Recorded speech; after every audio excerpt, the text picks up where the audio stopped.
Rudens liek par sevi manīt. Gaisa temperatūrai pazeminoties atkal pienākusi apkuras sezona. Sijā Dagdas komunālā saimniecība, saskaņā ar domes sēdes lēmumu, uzsāka apsildīt ēkas jau 10. oktobrī.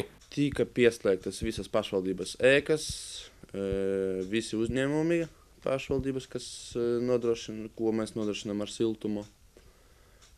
Un tika pieslēgta lielākā daļa māju. Mums nav pieslēgti tikai Brīvības ielā 3B māja, jo iedzīvotāji tur nolēma paši vēlāk uzsākt apkuras sezonu. Un 2 mājas Alejas ielā 5 un Brīvības ielā 5, kur šobrīd vēl iet pēdējā kārta jaunas siltumtrases uzbūvē. Šogad pilsētu ar siltumu apgādās 2 katlu mājas – Mičurina ielā un Brīvības ielā. Alejas ielā siltums dzīvokļos tiks nodrošināts pēc siltumtrases izbūves beigām, kura pašlaik ievilkusies. Atgādinām, ka to vajadzēja nodot eksploatācijā līdz apkuras sezonas sākumam. Izmaksas par siltumu šogad plānots atstāt iepriekšējā līmenī, un cenu celšanās nav paredzama. Tālākā eksploatācija parādīs, kādas būs izmaksas, jo šobrīd mēs nevaram tikai teoretiski kaut kādas spriest, kādas būs izmaksas. Bet kaut kādi tie noteikti tarifi ir droši? Tarifs palika vecajā līmenī, un pagaidām izmaiņas tarifā mēs neplānojam nekādas veikt. Neskatoties uz to, ka lielākā daļa apkuras sistēmas bojājuma tika novērsti vasaras laikā, netiek izslēgta iespēja, ka uzsākot jaunu apkuras sezonu, var rasties dažādi neparedzēti bojājumi. Šajā gadījumā lūgums iedzīvotājiem nevilcināties un nekavējoties ziņot par to Dagdas komunālās saimniecības speciālistiem. Ja nu gadījumā kādam ir kādi jautājumi, viņi droši var griezties komunālā saimniecībā. Un tur tad pateiks vai nosūtīs tālāk pie manis, un mēs nolemsim, kā atrisināt iedzīvotāju problēmu.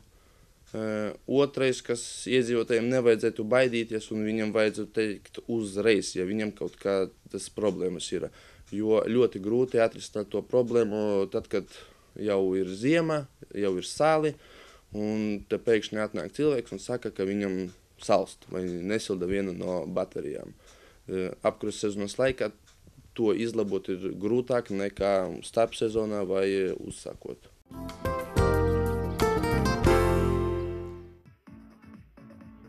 13. oktobrī Dagdas autodromā norisinājās automēstrības sacensības, kuras rīkoja autoskola Automadras sadarbībā ar Dagdas novada Tautas namu.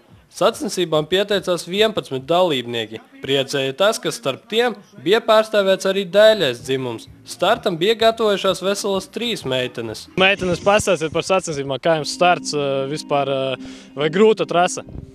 Ну, потренировавшись не сильно, но было страшно. Но мы старались. Мне кажется, было очень даже не тяжело, только что надо тренировка. Просто так не справишься. И волнение дает о себе знать. Trase bija izveidota tā, lai pārbaudītu dalībnieku braukšanas prasmes un reakcijas ātrumu. Labam rezultātam bija nepieciešams izbraukt vairākas figūras, astotnieku un apli, kā arī iebraukt gabarītu vārtos, kuri bija speciāli izveidoti, lai padarītu manevru sarežģītāku. Tomēr viens no grūtākajiem trases elementiem izrādījās braukšanas uzsākšana augšupceļā. Slidenais uzkalns bija izaicinājums nevienam vien. Meitenes ar trasi tika galā godam, un viņa uzrādītais rezultāts bija vērā ņemams. У меня машина маневренная. Вот у девушек побольше машины, поэтому, наверное, мне больше повезло. Ну, старались. Хотелось очень, видно. Поэтому так и получилось. Nākošais gads. Vai vispār pirmo reizi piedalies? Да. Vai piedalīsies ar nākošu gadu? Да, обязательно. Но тут уже с тренировками уже будем лучше. Может, еще и мужиков выиграем. Par sacensību uzvarētāju kļuva Aļģis Šaltis, kurš ar labiem rezultātiem piedalījies jau vairāk kārt. Šogad viņam par uzvaru nācās cīnīties sīvi, jo pēc dalībnieku startiem nācās dalīt vienādu laiku ar Alekseju Puzanovu, kurš atkārtotā braucienā tomēr piekāpās, zaudējot līderim 5 sekundes. Trešo vietu pēc kopvērtējuma ieguva Māris Zālītis. Meitenes šogad vēl nespēja cīnīties par pirmajām vietām. Tomēr tas nemazināja viņa optimismu, un varbūt jau nākošajās automeistrības sacensībās tiks izkliedēti stereotipi par sievietēm pie stūres. Перед соревнованиями всем девушкам писали, чтобы участвовали, потому что в Дагде у нас девушки не хуже ездят, чем парни. Но никто не согласился, мальчики там еще и смеялись с нас, что мы будем участвовать. Ну, сейчас тут уже ничего страшного нету, мы все девчонки не так хорошо ездим, поэтому не надо стыдиться, мне кажется, и надо участвовать, нарабатывать опыт. С годами будем еще лучше ездить. Да, я думаю, точно так же. Мне очень, конечно, неприятно то, что девчонки у нас такие сильно стеснительные. Ну, почему бы и нет, пойти попробовать. Ну, посмеялись над нами, ну и что? Ну, зато весело, что все время сидеть забитыми какими-то. Ну, не знаю. Девчонки, давайте в следующем году соберемся и отдельной командой поучаствуем.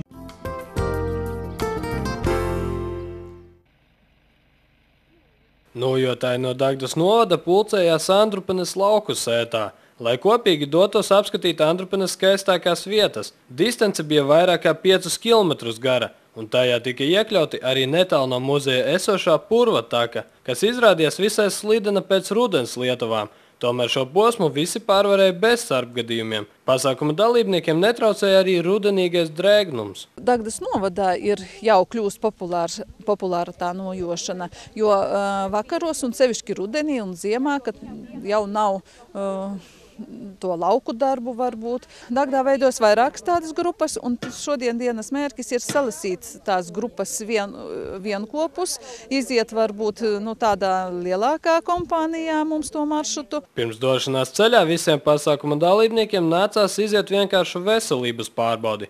Tālāk sekoja iepazīšanās ar nojošanas tehniku un neliela iesildīšanās. Kādi ir galvenie ieguvumi nodarbojoties ar šo fizisko aktivitāti, jautājām Dagdas novada nojošanas aktīvākajiem dalībniekiem. Pirmkārt pie dabas, otrkārt strādā visas muskuļu grupas, otrkārt Pēc tāda darba, svaigā gaisā, aktīvs tāds sporta veids. Nu, arī iepazīstam Dagdas apkārtni. Daudz, kur esam bijušas. Jā. Cik ilgi jau tad nodarbojaties? Nu, jau vairāk kā gadu. Abas divas vienlaicīgas. Jā, mēs sākām ar mūsu kolēģis tādu ieteikumu, un mēs iesākām nojot, un jau vairāk kā gadu nojojam. Jā, mani varbūt vairāk pamudināja tieši mani bērni.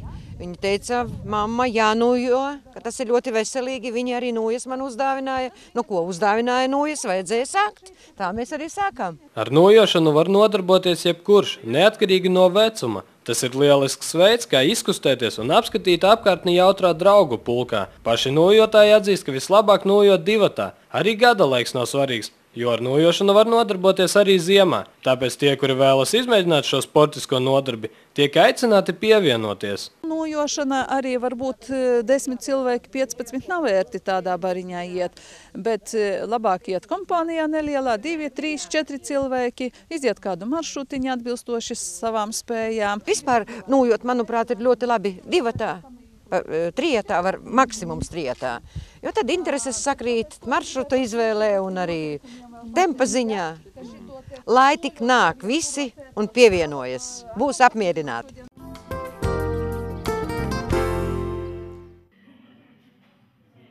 Dagdā jauniešu iniciatīvu centrā pulcējās fotogrāfi iesācēji, kā arī tie, kuri par fotomākslu vēlējās uzzināt ko vairāk. Lekcijas vadīja fotomākslinieks un kinooperators Anatols Kauškalis. Viņš norāda, lai radītu īstus mākslas šedevrus, ir svarīgi celt savu profesionalitātes līmeni, kam nepieciešama dziļāka izpratne par fotomākslu kopumā. Šodien katram jau vairākas kameras, un saka, ka ar fotogrāfiju var nodarboties jebkurš.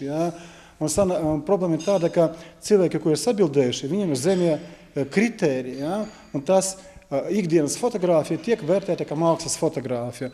Un tad, kad cilvēkiem sāk teikt, ir mākslas vēsture, ir 100 gadu vēsture attīstība, ieskatīties tajā lietā, gribas attīstīt to estētiku, morāli, ētiku, kas iztruk šodien. Lekcijas apmeklētāji varēja ne tikai iepazīties ar fotomākslas pamatiem un tehniskajiem paņēmieniem, bet arī uzzināt par dažādiem mākslas žanriem un izmantot jauniegūtās zināšanas praktiskajās nodarbībās. Mēs sadarbojamies ar bērnu jauniešu centru, kas Dagdā ir vairākos gadus jau, jo būtībā mums Mūsu ideja ir bērnus un jauniešus virzīt uz mākslas un to pusi.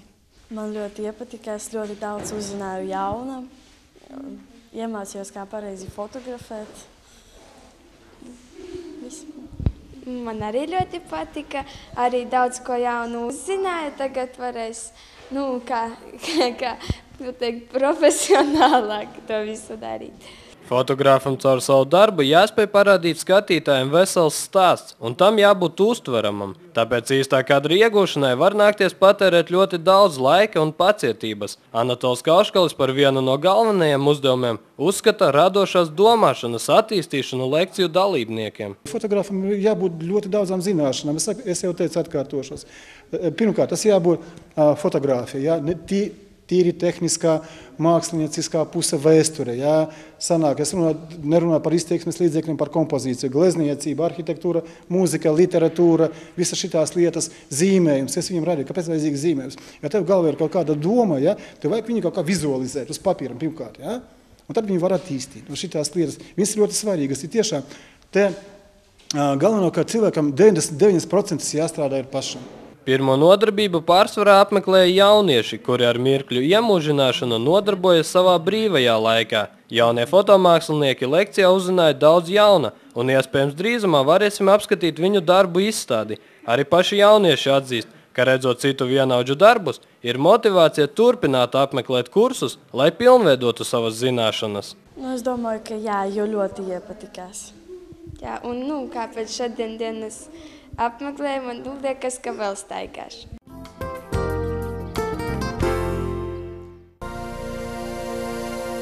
Sijā Dagdas komunālā saimniecība paziņo.